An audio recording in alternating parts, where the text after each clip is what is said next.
அனைவருக்கும் வணக்கம். Welcome to Dharma academy. இந்த வீடியோவில் நம்ம பார்க்க போகிறது மார்ச் 8ஆம் தேதிக்குண்டான கரண்ட் அஃபேர்ஸ் தான் பார்க்க போகிறோம். இந்த வீடியோவோட பிடிஎஃப் உங்களுக்கு வேணும்னா டெலகிராம் சேனலில் அப்லோட் பண்ணியிருக்கோம். டெலகிராம் சேனலோட லிங்க்கு டிஸ்கிரிப்ஷனில் இருக்குது, தேவைப்படுறவங்க டவுன்லோட் பண்ணிக்கோங்க. வாங்க வீடியோக்குள்ளே போகலாம். முதல் வினா, இந்தியாவின் ஸ்ரீநகர் பக்ஷி மைதானத்தில் உரையாற்றிய முதல் பிரதமர் யார்? அதாவது இந்தியாவில் ஸ்ரீநகர் இருக்குது ஜம்மு காஷ்மீரில். ஸோ அதில் பக்ஷி மைதானம் அப்படின்னு ஒன்று இருக்குது. அந்த மைதானத்தில் உரையாற்றிய முதல் இந்திய பிரதமர் யார்? ஆன்சர் பாருங்கள், நரேந்திர மோடி அவர்கள். ஓகேங்களா? ஸோ ஆர்டிகல் 370 ரிமூவ் பண்ணதுக்கு அப்புறம் ஸோ போயிருக்காரு. மார்ச் 7ஆம் தேதி ஜம்மு காஷ்மீரில் 6400 கோடி மதிப்பிலான பல்வேறு வளர்ச்சி திட்டங்களை தொடங்கி வைக்கிறதுக்காக அங்கே போயிருக்காரு. ஓகேங்களா? இந்த மைதானத்தில் தான் அந்த ஃபங்க்ஷன் நடந்துச்சு. ஜம்மு காஷ்மீரோட துணை நிலை ஆளுநர் யாருன்னா மனோஜ்குமார் சின்ஹா அவர்கள் தான். மனோஜ்குமார் சின்ஹா அவர்கள். மத்திய சுற்றுலாத்துறை என்ன பண்ணுறாங்கன்னா சவதேஷ் தர்ஷன் பிரசாத் அப்படிங்கிற 2 திட்டம் இருக்குது. ஸோ இந்த திட்டத்தின் கீழே 1400 கோடிக்கும் அதிகமான பல்வேறு திட்டப்பணிகளை தொடங்கி வைக்கிறாங்க. அதாவது இந்தியா முழுவதும் ஓகேங்களா ஒரு 1400 கோடி மதிப்புக்கும் சுற்றுலாவை மேம்படுத்த போகிறாங்க. தமிழகம் உட்பட 21 மாநிலங்கள் மற்றும் யூனியன் பிரதேசங்களில் புனித யாத்திரை சுற்றுலா தலங்களை மேம்படுத்தும் 43 திட்டப்பணிகள் அப்படிங்கிறது நேற்று தொடங்கி வச்சுருக்காங்க. ஓகேங்களா? 2வது வினா, இந்தியாவுக்கு செல்வோம் என்னும் பிரச்சாரம் எதனோடு தொடர்புடையது? இந்தியாவுக்கு செல்வோம் என்னும் பிரச்சாரம் எதனோடு தொடர்புடையது அப்படின்னு பார்த்தீங்கன்னா சுற்றுலாவோட தொடர்புடையது. சுற்றுலாவோட. ஓகேங்களா? நாட்டின் சுற்றுலா தூதர்களாக வெளிநாடு வாழ் இந்தியர்களை ஊக்குவிக்க இந்த பிரச்சாரம் தொடங்கப்பட்டிருக்கு. ஓகேங்களா? அதாவது அவங்கள ஒரு கைடு மாதிரி, ஒரு மோட்டிவேட்டர் மாதிரி பண்ணோம். அதாவது ஒரு வெளிநாடு வாழ் இந்தியர் இருக்காருன்னா அவங்க ஃப்ரெண்ட்ஸு, அந்த நாட்டில் இருப்பாங்கள ஃப்ரெண்ட்ஸு, அவங்கள ஒரு 5 பேரையாவது இந்தியாவுக்கு சுற்றுலா வர ஊக்குவிக்கணும், அவங்கள மோட்டிவேட் பண்ணணும் அப்படிங்கிற மாதிரியான ஒரு பிரச்சாரத்தை மோடி அவர்கள் தொடங்கியிருக்காங்க. ஓகேங்களா? ஸோ இது எல்லாமே பார்த்திங்கன்னா இந்த மாலத்தீவு இஷ்யூவோட கம்பைன் பண்ணிங்கன்னா உங்களுக்கு வந்து லிங்க் ஆகும். நம்ம சுற்றுலாவை மேம்படுத்த முனைஞ்சிக்கிட்டு இருக்கோம்.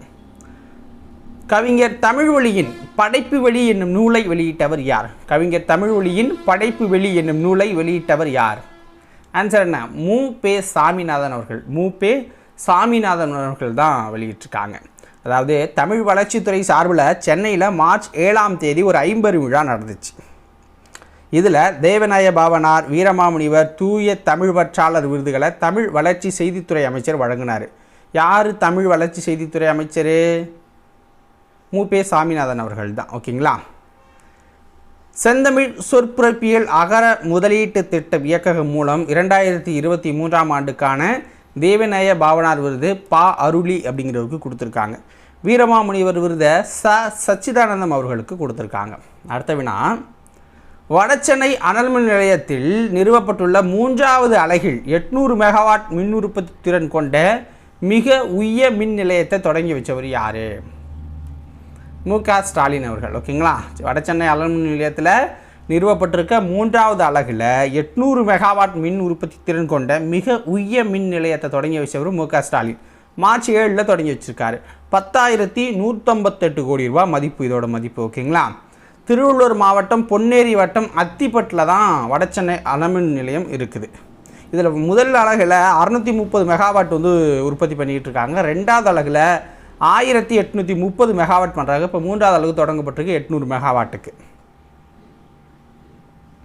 கீழ்கண்டவற்றுள் சரியானது எதுன்னு கேட்குறாங்க. இந்தியா ஏஐ இயக்கம் அப்படின்னு ஒன்று ஸ்டார்ட் பண்ணியிருக்காங்க. இதில் 10,372 கோடி ரூபா மதிப்பீட்டில் இதை செயல்படுத்த போகிறாங்க. அடுத்த 5 ஆண்டுகளில் இதை வந்து மேம்படுத்த போகிறாங்க. ஓகேங்களா? ஸோ எல்லாமே புத்தாக்க நிறுவனமாக இருக்கட்டும், ஸோ இந்த டெக்னாலஜியில் நம்ம இம்ப்ரூவ் ஆகிறதுக்காக. உன்னதி திட்டம் அப்படின்னு ஒன்று இருக்குது. அது வடகிழக்கு மாநிலங்களில் தொழில்துறை மேம்பாடு மற்றும் மேன்மைக்காக பாடுபட போகுது இந்த திட்டம். ஸோ 10,037 கோடி மதிப்பில் இது தொடங்கியிருக்காங்க. ஸோ அப்போ 2மே சரியானது தான். பஞ்சாப் மாகாணத்தின் முதல் சீக்கிய அமைச்சர் யார்? பஞ்சாப் மாகாணத்தோட முதல் சீக்கிய அமைச்சர் யார்னா சர்தார் ரமேஷ் சிங் அவர்கள் தான். பஞ்சாப் மாகாணம் அப்படின்னா பாகிஸ்தானில் இருக்க பஞ்சாப் இதை வந்து குறிக்குது. ஸோ பஞ்சாப் மாகாணத்தில் சமீபத்தில் பாகிஸ்தானில் தேர்தல் நடந்துச்சு. ஸோ எல்லாருமே ஜெயிச்சதெல்லாம் உங்களுக்கு தெரியும். ஸோ ஷாபாஸ் ஷெரீஃப் வந்து பிரதமராக பதவி ஏற்றுக்கிட்டார். ஸோ அங்கே இருக்கிற பஞ்சாப் மாகாணத்தில் தான் மக்கள் தொகை அதிகம். ஸோ இந்த பஞ்சாப் மாகாணத்தில் முதல் பெண் முதல்வராக மரியம் நவாஸ் அவர்கள் தேர்வு செய்யப்பட்டாங்க. மரியம் நவாஸ் அவர்கள் முதல் பெண் முதல்வராக பஞ்சாப் மாகாணத்தில். இவங்க யார்? நவாப் ஷெரீஃபோட மகள். ஓகேங்களா? ஸோ இப்போ முதல் சீக்கிய அமைச்சராக அதே பஞ்சாப் மாகாணத்தில் சர்தார் ரமேஷ் சிங் வந்து தேர்வு செய்யப்பட்டிருக்காரு. ஓகேங்களா? ஸோ இதோட இன்றைய கரண்ட் அஃபேர்ஸ் வந்து முடியுது. உங்களுக்கு வீடியோ பிடிச்சிருந்தா மறக்காமல் அந்த தம்பை வந்து கொடுத்துருங்க, லைக்கை. சேனலை சப்ஸ்கிரைப் பண்ணலை அப்படின்னா சப்ஸ்கிரைப் பண்ணி சப்போர்ட் பண்ணுங்கள். நாளைக்கு வேறொரு வீடியோ பதிவில் உங்களை வந்து சந்திக்கிறேன். நன்றி, வணக்கம்.